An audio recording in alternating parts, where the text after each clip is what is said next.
দজ্জালি মুল্লারা বাংলাদেশ থেকে ভারতকে ধমকি দিচ্ছে।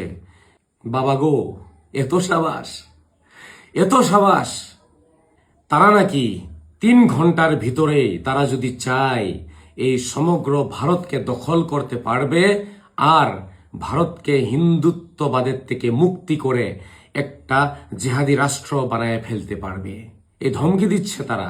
যদি ভারতের মাননীয় প্রধানমন্ত্রী, আসামের মাননীয় মুখ্যমন্ত্রী এবং উত্তর প্রদেশের মুখ্যমন্ত্রী যদি ক্ষমা না চায়, তাহলে তারা এই পদক্ষেপ হাতে নিবে। বাবা গো, এত সাবাস, এত সাবাস কোথায় থেকে পেলে? এত শক্তি তোমাদের? নিজের ইতিহাস তোমাদের মনে নাই? মনে করো নিজের ইতিহাস। ভারতের 150 কোটি লোকেরা যদি পেশাব করে দেয়, তাহলে তোমাদের বাংলাদেশ ডুবে যাবে পেশাবে, ভেসে যাবে, পেশাবে ভেসে যাবে। আমি সেই দজ্জালি মুল্লাদেরকে বলতে চাই, এত সাবাস তোমাদের? শুধুমাত্র 1-2টা মিসাইল নিক্ষেপ করলেই এই বিশ্বের মানচিত্র থেকে তোমাদের নামো নিশান মিটে যাবে। কেউ খুঁজে পাবে না তোমাদেরকে আর। জানাজার নামাজ পড়ার জন্য তোমাদের শরীরটাকে কেউ খুঁজে পাবে না। কোন জায়গায় কি কথা বলতে লাগে সেটাও জানো না। আসলে মুল্লা কারা? যারা মাদ্রাসা ছাপ, ওরাই তো না? যাদের কোনো জ্ঞান নাই, যাদের আকল নাই, যাদের কোনো বিবেক নাই। তোমরা তো মাদ্রাসা ছাপ মুল্লাই, তাই তো তোমাদের মুখে এরকম কথা। একটু আকল জ্ঞান থাকতে লাগে। কার শক্তি কত, কার কত পাওয়ার আছে সেটা বুঝতে লাগে। সেই জিহাদি মুল্লাদেরকে বলতে চাই, বাবারা, তোমাদের জন্যই আজকে বিশ্বের দরবারে আমরা লজ্জানত, আমরা অপমানিত। আমাদের কোনো সম্মান নাই, কোনো মর্যাদা নেই আজকে এই বিশ্বের দরবারে।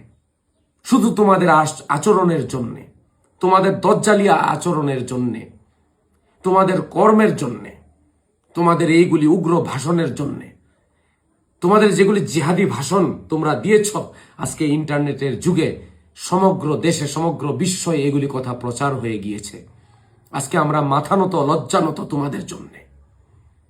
আমি আসামের সভ্য সমাজকে আমি অনুরোধ করতে চাই, এই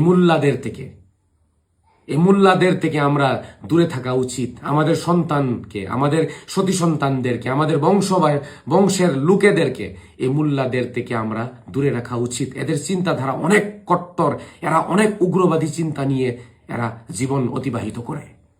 এরাই হচ্ছে বিশ্বের জন্য একটা সংকটের বিষয়। এদের কোনো শরম নাই, এদের কোনো লজ্জা নাই, এদের কোনো বিবেক নাই, কোনো জ্ঞান নাই।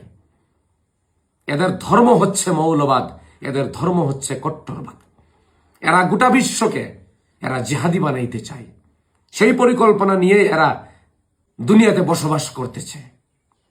সেই বাংলাদেশি জিহাদি দজ্জালি মুল্লাদেরকে আমি বলতে চাই, তোমরা এই দজ্জালি জামা পরিধান করে, দজ্জালি একটি টুপি মাথার মধ্যে রেখে তোমরা যেগুলি মেসেজ, যেগুলি বার্তা তোমরা দুনিয়াবাসীর সামনে রাখতেছ, এর পরিণাম কিন্তু অনেক ভয়ঙ্কর হবে। তোমাদের অনেক ভয়ঙ্কর হবে। ইমাম মেহেদী আলাইহিস সালাতু ওয়াস সালাম, ওনার আগমনের সময় হয়ে গিয়েছে। আর সেই মেহেদী মহাশক্তি কিন্তু মুল্লাদেরকে কচু কাটার মতো কাটবে আর এবং বঙ্গোপ মহাসাগরের পানিকে লাল করে দিবে। তাই তোমাদেরকে আমি এখনই বলি, সতর্ক হয়ে যাও, তওবা করো আল্লাহর দরবারে, ভগবানের ঈশ্বরের দরবারে তওবা করো আর নিজের কট্টরবাদের থেকে তোমরা নিজেকে মুক্তি করে দাও। সেটাই তোমাদের উদ্ধারের একমাত্র পথ হবে, একটা রাস্তা হবে। অন্যথা কিন্তু তোমাদের পরিণাম অনেক ভয়ঙ্কর হবে। কেউ তোমাদেরকে বাঁচাইতে পারবে না। ধ্বংস নিজে হয়ে যাবে আর বিশ্বর দরবারে আমাদেরকে লজ্জিত করবে তোমরা। আজকে তোমাদের জন্য, শুধু তোমাদের জন্য আমরা লজ্জিত। আজকে আমরা আসামে শান্তিতে থাকতে পারি না, আমরা ভারতের শান্তিতে থাকতে পারি না। বিশ্বর দরবারে আমরা লজ্জানত, অপমানিত শুধু এই মুল্লাদের কট্টরবাদ, এদের উগ্রবাদী চিন্তাধারা, এদের ভাবধারার জন্যে। সেজন্য আমি আমাদের ভদ্র সমাজকে বলি, এদের থেকে যত পারেন আপনারা দূরে থাকুন।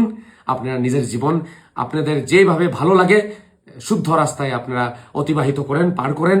ইনশাআল্লাহ আল্লাহ রহমত দান করবে। মুল্লাদের কথা যদি শুনেন, জেহাদি এই দজ্জালি মুল্লাদের কথা শুনলে কিন্তু আমাদের জীবন ধ্বংস হয়ে যাবে।